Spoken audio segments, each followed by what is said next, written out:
Jujutsu Kaisen chapter 143.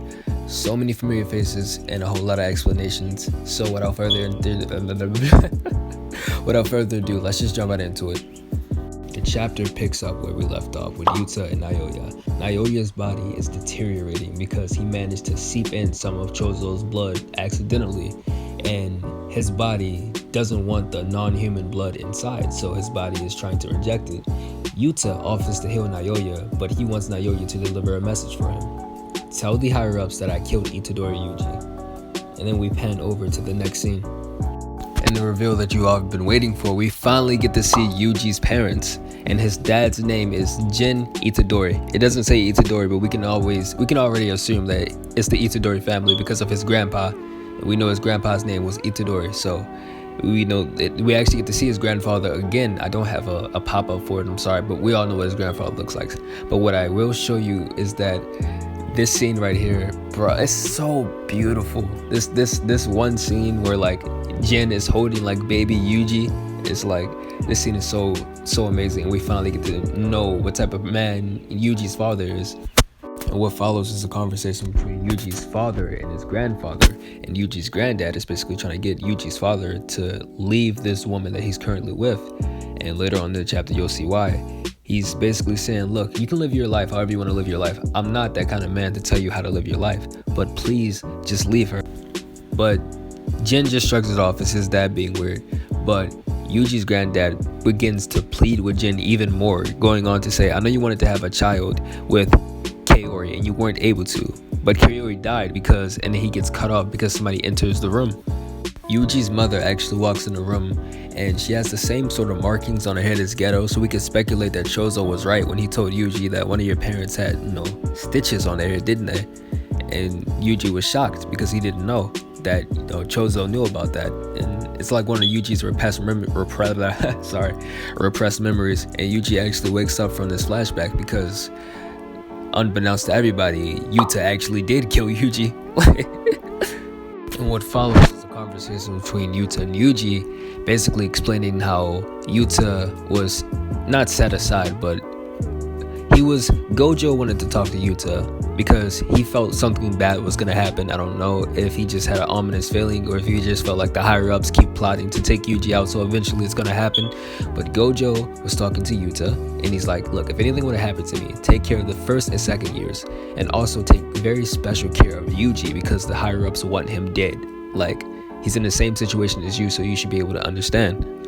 But Yuta also explains that the higher ups are not dumb. They knew that maybe Yuta wouldn't get the job done, so they put a binding vow on him that he must kill Yuji, so he couldn't lie to him.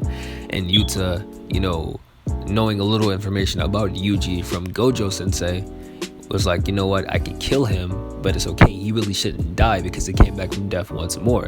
I just need to heal him the moment I kill him, so technically I killed him and the binding vow is undone. I can heal him right after.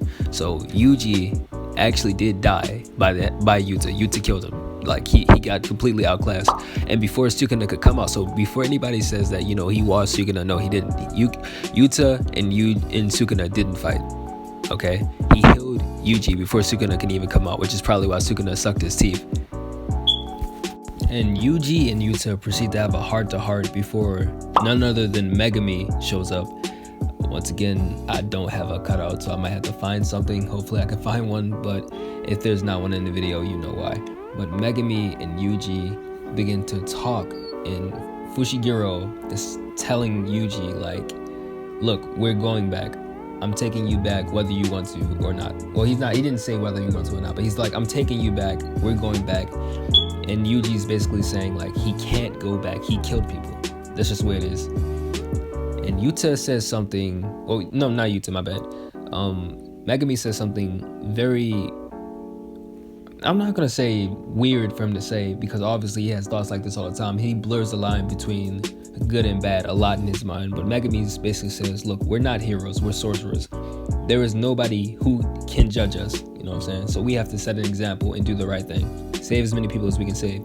Something that Yuji would say, because Yuji, he also blurs the lines between good and bad because he didn't know what he would do if he killed anybody, and now it's kind of too late for that. He already killed, whether it was him or not. But what we actually get is the twist that many people were expecting, and Megami needs Yuji's help because his sister is caught up in Noritoshi Kamo, or Kamo Noritoshi, the brain that's been messing up everything. The plan, when he used idol transfiguration to take down Tengen's barrier and remove, all the binding vows or heavenly restrictions is what they actually are. So now it's about to be cannot call this a war? It's about to get chaotic. And the chapter was just so amazing. We got so many revelations. As far as like the whole Chozo situation, I can give a theory to that. I think Yuji is gonna tell him about Chozo, because I don't think that, unless Naoya finished him off, I do not think that Chozo's dead. Hopefully Chozo isn't dead. I love Chozo now. He's a really good character. I don't think that Akatami would do that. Hopefully Yuji and Megami have a talk about Nobara, because we still haven't got any information on Nobara. We need that, by the way. And yeah, that's all I have for this one. Let me know in the comments below what you thought about the chapter. And yeah, leave some theories down below there too. I'll probably like mention them in a video or do something about it. But until next one, I guess I'll see you guys in the comments below.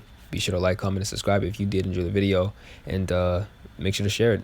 Like it for the thumbnail if you like the thumbnail too, by the way. See ya.